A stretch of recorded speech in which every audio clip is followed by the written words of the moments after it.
D Khan के लोगों के लिए मेरा एक मैसेज है। देखें, हमारी ताकत आप लोग हैं। हमने सियासत आप लोगों के लिए की है। हमारे ऊपर जो मुश्किलात आईं अपने एक असूली मौक़िफ़ की तरफ से आईं, एक असूली मौक़िफ़ की वजह से आईं। हम बेगैरत नहीं हैं। प्रेस कॉन्फ्रेंस हम भी कर सकते थे, लेकिन हम बेगैरत नहीं हैं क्योंकि हम डी खान के नुमाइंदे हैं। कल को हम अगर कहीं जाते हैं बाहर तो हमारी पहचान बतौर डेरावाल है। आप लोगों ने घबराना नहीं है। हम मैदान में थे, हम मैदान में हैं, हम मैदान में रहेंगे। इमरान खान के साथ हम गैरत पे खड़े हैं, हम असूल पे खड़े हैं, हम पाकिस्तान के लिए खड़े हैं। और मेरा सब के लिए मैसेज है, डेरे के लोगों के लिए भी, पाकिस्तान के लोगों के लिए भी, हालात जितने भी मुश्किल हों, हालात कभी एक जैसे नहीं रहते।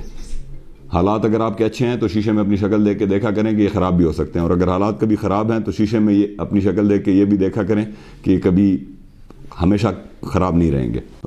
मंजर आम पे ही हैं। मतलब अभी तो वो जिस तरह है ना कि कुछ हम चाह रहे हैं कि थोड़ा सा ये बाकी कैंडिडेट्स डी खान के लोगों पे खर्चा मर्चा कर लें, थोड़ा सा उस वाली बात है। इनके जो पैसे शैसे हैं, बोरियों को थोड़ी सी हवा शवा लग जाए, और इंशाल्लाह विद इन फ्यू डेज़ हमारी प्रॉपर जो कैंपेन है कॉर्नर मीटिंग्स की या जलसे वगैरह की, ज़्यादातर तो हमारा जो डिजिटल वो है वो कार्रवाई तो हमारी शुरू है। साथ ऑर्गेनाइजेशनल इशूज़ के ऊपर भी हम लोग काम कर रहे हैं, क्योंकि हमारा जो डेटा बैंक है अल्हम्दुलिल्लाह वो काफ़ी डिजिटलाइज है। उसके अंदर हमारे यूसी लेवल के ऊपर वर्कर्स की टीमें वगैरह वो सारा कुछ एक्टिवेट है। तो एक जो प्रॉपर कैंपेन का वो है वो नेक्स्ट फ्यू डेज़ में इंशाल्लाह स्टार्ट हो जाएगा। हमारे 3 हलकों पे दाखिले हैं, NA44, PK113 और PK112, यानी सिटी 1 और सिटी 2 और NA का हल्का। कैंपेन नहीं करने देंगे, जेलों में डाल देंगे, ज़्यादा से ज़्यादा क्या करेंगे, फांसी तो नहीं देंगे ना। हम कोई दहशतगर्द तो नहीं है, एक पॉलिटिकल पार्टी है, हमारा हक है। और पहले भी अली अमीन के ऊपर आपको पता है कि 100 से ऊपर केसेस जो हैं वो बना चुके हैं ये लोग, और सारे फेक केसेस हैं। उसमें मेजॉरिटी केसेस जो हैं वो उड़ गए हैं, क्वाश भी हो गई हैं FIR हैं, और उसके अंदर मतलब इवन सरजनिश भी हुई है पुलिस की कि यार ये किस तरह आप लोगों ने मजाक शुरू किया। जिस तरह भी थोड़ी देर पहले बात हो रही थी कि अनवर ज़ैब खान एक शरीफ आदमी, मतलब इस एज में उसके ऊपर आवारागर्दी की FIR है, और उन्होंने कहा कि जी तेरे कागज़ रिजेक्ट हो गए। ये इतने बड़े बड़े नाम चले गए, सेंटर में चले गए जी, वो फिलाना चला गया तो फिलाना चला गया तो असद उमर चला गया तो ये चला गया वो चला गया। कोई फ़र्क पड़ा?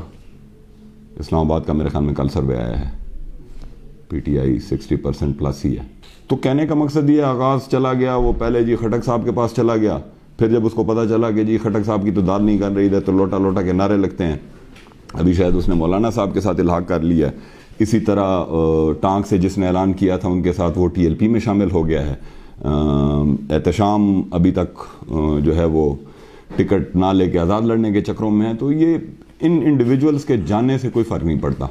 PTI की पॉपुलैरिटी, अगेन जिस तरह मैंने कहा कि PTI की पॉपुलैरिटी या PTI की आइडेंटिटी इमरान खान है। इमरान खान को किसी के जाने से फ़र्क नहीं पड़ा, तो हमारे लोकली भी किसी के जाने से हमें कोई फ़र्क नहीं पड़ता। आइडियालॉजी का वोट है, वोट इमरान खान का वोट है, क्योंकि उसने वो शऊर दिया, उसने वो मैसेज दिया। मैं अगर आज हूँ और अगर मुझे 4 या 6 या 10 लोग सुनते हैं, वो इसलिए सुनते हैं कि they see in me a relaying device of Imran Khan message. मैं अगर आज आज़ाद कह दूँ ना कि जी मैं PTI के साथ नहीं और मैं आज़ाद इलेक्शन लड़ता हूँ, शायद मैं काउंसलर भी ना बन सकूँ।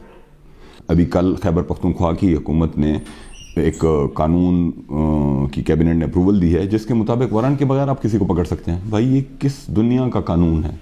क्या हम कोई अफ्रीकन बनाना रिपब्लिक बन गए हैं? तकरीबन बन तो हम गए ही हैं। मैं तो उसको माजरत के साथ किसी को बुरा लगे कद्दू रिपब्लिक ही कहूँगा, जो इस वक्त इस मुल्क के अंदर हालत शुरू है।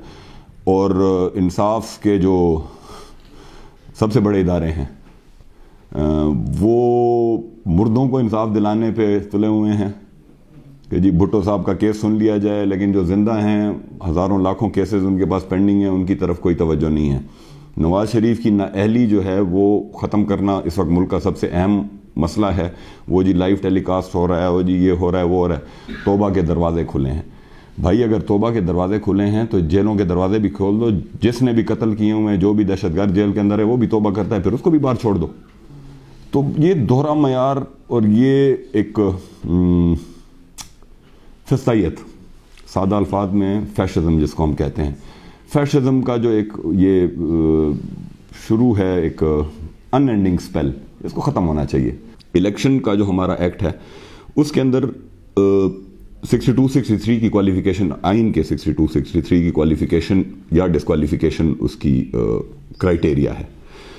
جب تک کوئی کنوکٹڈ نہیں ہے، مطلب سزا یافتہ نہیں ہے، اس وقت تک اس کو آپ الیکشن لڑنے سے نہیں روک سکتے، ایون اگر وہ جیل میں ہو، ایون اگر وہ اس حد تک مفرور ہو گیا ہو کہ اس کے مطلب جائیداد کھرک ہو جائے، XYZ جو بھی اس کے پروسیجرز ہوتے ہیں. اور علی امین تو پروٹیکٹیو بیل میں تھا ہائی کورٹ کی، جو کہ ریکارڈ پہ ہے.